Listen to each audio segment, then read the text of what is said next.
Oh my god, okay. I spent 35 hours digging through the server and client DLLs of Counter-Strike 2, the day one build, and I ended up finding close to 100 pages of interesting strings. I narrowed that 100 pages down to 17 pages, and I'm not going to be wasting too much of your time. Here are my findings from data mining Counter-Strike 2 for 35 hours.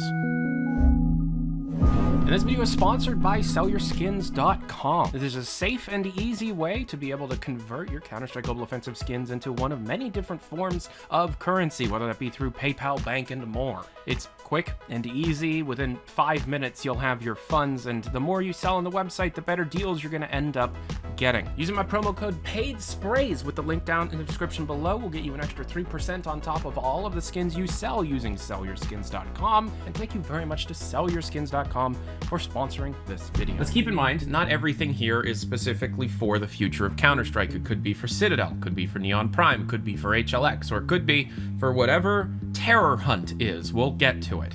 First and foremost, there's some strings I have no idea where they go to. I don't know what they're for. I ask a lot of people for help, but usually people don't find it interesting to help me until they can publicly correct me. So, here are some strings I have no idea what they're for. Attach muzzle, is hauled back, jaw open and jaw open amount. The weapon model UID, taxonomy for table and wall displays. The string test extra bum wiggle on runs. I'm gonna repeat that.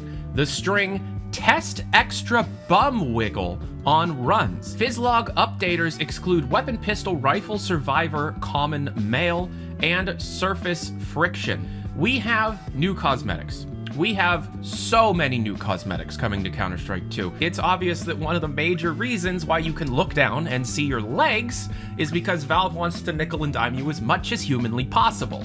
We have evidence for first-person and third-person taunts, custom C4, custom clothing, aside from gloves, being your general appearance, eyewear, face mask, hands, hat, lower body, and torso. We have custom grenades across the board, with smoke grenades specifically allowing for any color, and the color itself being changed on terrorist and counter-terrorist teams. We have pets. Do you want to adopt a battle-scarred chicken? Do you want it to be a Catalan chicken? Well, congratulations. While playing Counter-Strike 2 at some point in the future, you'll be able to receive a locked crate filled with a living creature. These pets will follow people around, very similar to how when you walk up to a chicken in, say, Dust 2 and you click E on it, it'll follow you around the map. On the topic of Danger Zone, yeah, this game is getting a pretty significant update at some point during Counter-Strike 2's life. I'm sure you've heard about the tripwire, or the tripwire fire. It's a series of new weapons that utilizes tripwire traps to enable the different players of Danger Zone to trap other players of Danger Zone. Okay. Terror Hunt. I don't know if this is a new game or a new game mode, but Terror Hunt is something that highlights ammo, shows the player the exit of a map, the start of a map at the beginning of the game. Some people have said that according to these strings, it actually seems somewhat similar to a Counter-Strike take on Escape from Tarkov. Source 2, up until this point, has never had a water shader. It does now, and there's so many friggin' density, buoyancy, fluids, the ability to swim and die in Counter-Strike, something that you couldn't do in CSGO. Funk Track Train has been ported into Source 2, that's expected, but there's just a whole bunch of parameters related to trains that did not exist in the Source engine beforehand. We do know that in Neon Prime there is a train that carries players across this massive map that you play on. Even more confusing, cars and vehicles in general. Valve is going overboard with the number of parameters that a user or developer can customize a car with. And Neon Prime does not have cars in it. A massive number of new explosion types, electrical, EMP, barrels, fireworks, flashbangs, gas cans, gas cylinders, grenades, ice, Molotov, shrapnel, smoke grenade, and trip mine. A new spawn grouping system. This is something for Citadel, aka Neon Prime. It allows for asynchronous spawn based on a table of entities,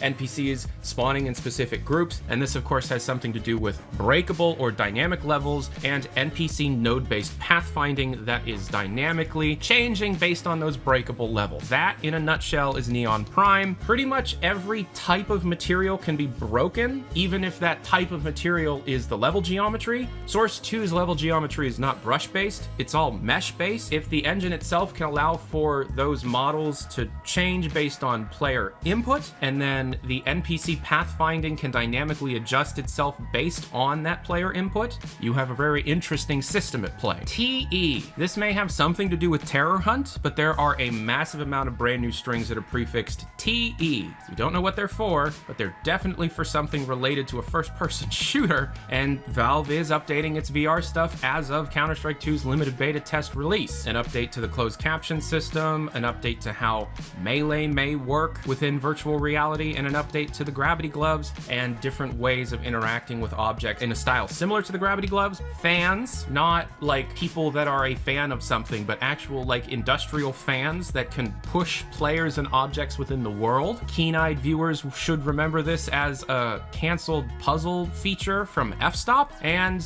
all of the NPC pathfinding strings. Way too much NPC pathfinding strings. And this comes in conjunction with a complete overhaul of the physics system. Neon Prime is gonna be weird, man. But that's everything I found after 35 hours of scrolling and reading. Anyways, I'm Tyler McVicker, the Passionate Gamer. Thank you so much for hanging out with me today. What do you think any of this means? Complete list to all of my findings down in the description below. And yeah, leave a comment if you have any answers about anything. This is all an ongoing thing. It's always an ongoing thing. And I'm overwhelmed. So I hope you're having a great life. I'll talk to y'all later. Thanks a bunch. Adios.